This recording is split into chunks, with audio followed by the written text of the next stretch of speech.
Sorry, আমি আমার রাগ কন্ট্রোল করতে পারিনি।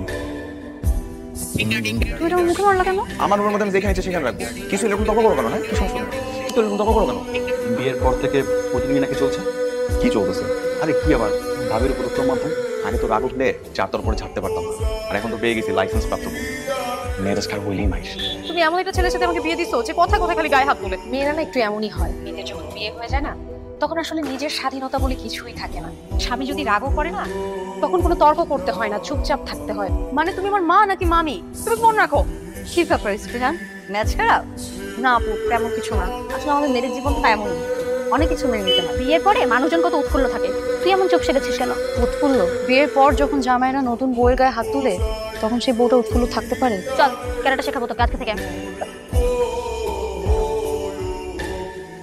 তোমার হাজবেন্ড এখন অফিসে যাবে আর তার জুতাটা পলিশ করা দরকার, এটুকু তুমি করে রাখো নি কেন?